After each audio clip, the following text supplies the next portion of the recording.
ആര് പറഞ്ഞിട്ടാ നീ മേനോ സാറിനെ കൊന്നത്?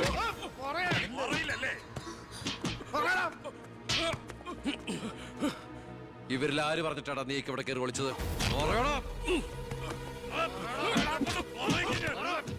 ഒന്ന് നിർത്തുന്നുണ്ടോ?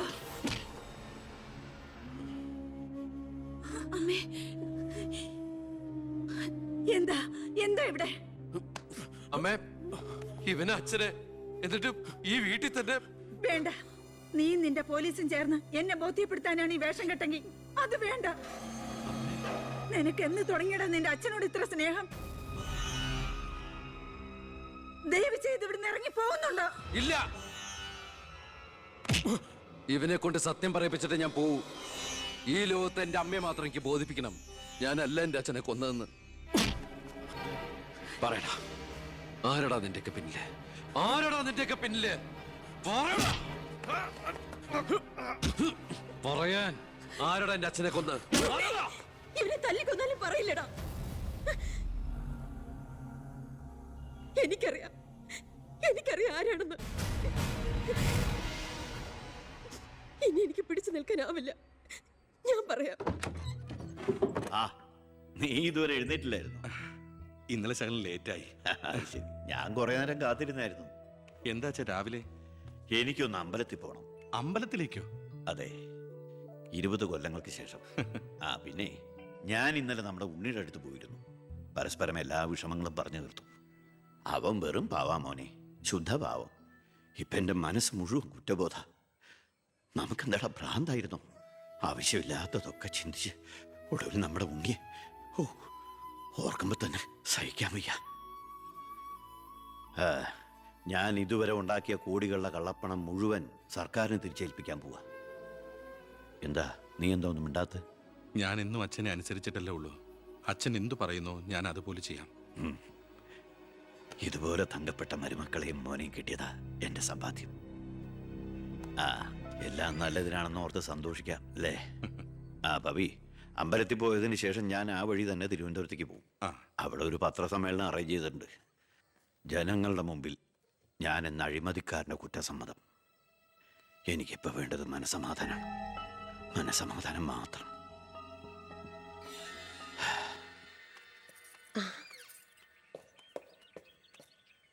സാർ, ബെൻസേല് വേണ്ടടോ, പഴയ ശീലങ്ങളൊക്കെ മാറ്റി നമുക്ക് ഇതിൽ പോവാം. ശരി സാർ.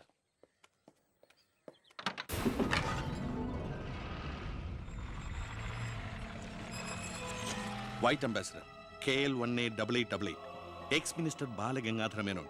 8 മണിക്ക് മുമ്പേ കാർ നാഷണൽ ഹൈവേ വഴി വരും. കൊലപാതകമാണെന്ന് ഒരിക്കലും സംശയിക്കാത്ത വിധത്തിൽ കാര്യങ്ങൾ തീർക്കണം. ഓക്കെ?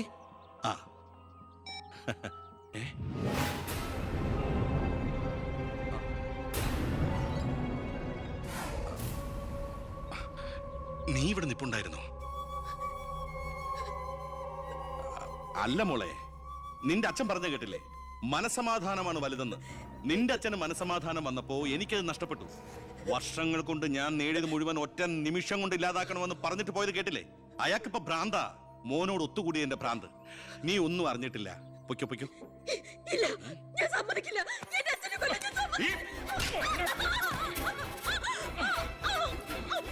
ശബ്ദിച്ചു പോരുത്, കൊന്നുകളയും ഞാൻ. ഇത് പുറലോകം അറിഞ്ഞ നീ നിന്റെ പുന്നാര മക്കളും പിന്നെ ജീവനോടെ ഭൂമിയിൽ കാണില്ല. മനസ്സിലായി?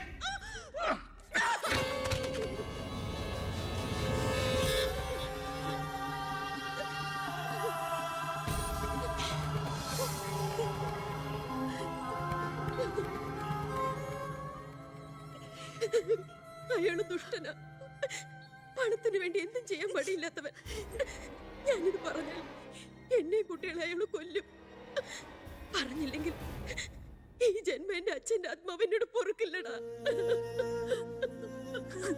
മോനെ ഉണ്ണി, എന്നോട് പൊറുക്കടാ.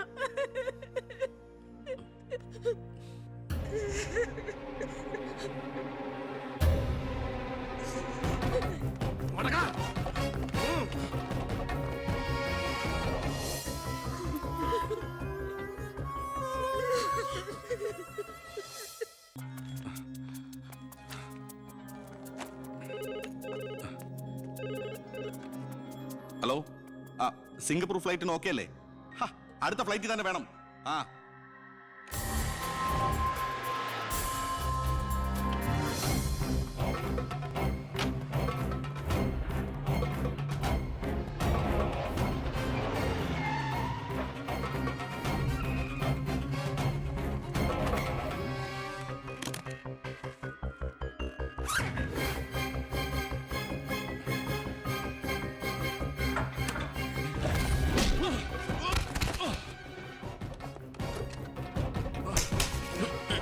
എന്ത് തെറ്റാ എന്റെ അച്ഛൻ നിന്നോട് ചെയ്തേ?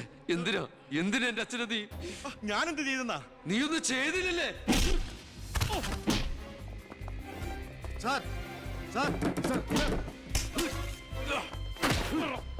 ആഹാ, അപ്പൊ ഏതാണ്ടൊക്കെ അറിഞ്ഞു അല്ലേ? പക്ഷെ ആ കൊലയ്ക്ക് പിന്നെ ഞാനാണെന്ന് നിനക്കൊരു കോടതിയിലും തെളിയിക്കാൻ കഴിയില്ല.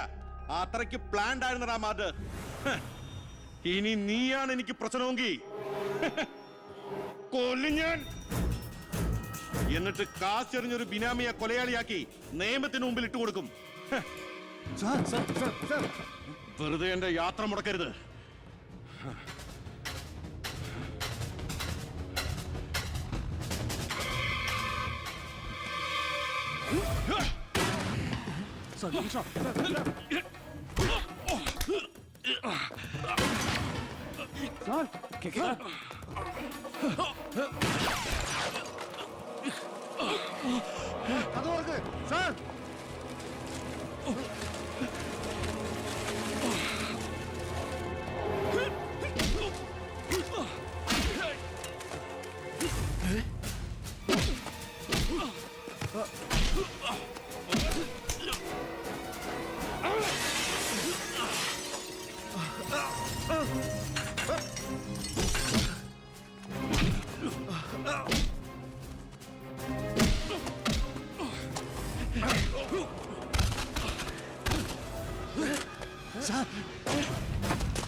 ഉണ്ണി,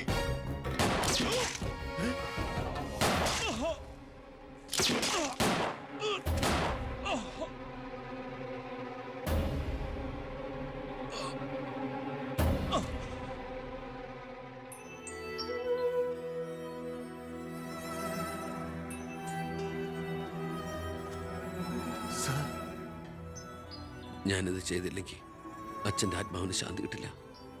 എന്ത് ശിക്ഷ ഏറ്റുവാങ്ങാനും എനിക്ക് സന്തോഷമേ ഉള്ളൂ. നോ സർ, സാർ ശിക്ഷ ഏറ്റുവാങ്ങി ജയിലിൽ കിടക്കേണ്ട ആളല്ല. നിങ്ങളെപ്പോലൊരു മന്ത്രിയെ ഈ നാടിന് ആവശ്യമാണ്.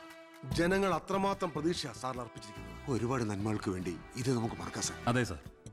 ഹോം മിനിസ്റ്ററെ പ്രതി കരുതിക്കൂട്ടി വിളിച്ചു വരുത്തി അറ്റാക്ക് ചെയ്തു. ആസ് എ സെക്യൂരിറ്റി ഓഫീസർ എനിക്ക് അയാളെ കൊല്ലേണ്ടി വന്നു. CRPC 130, 131 FIR closed.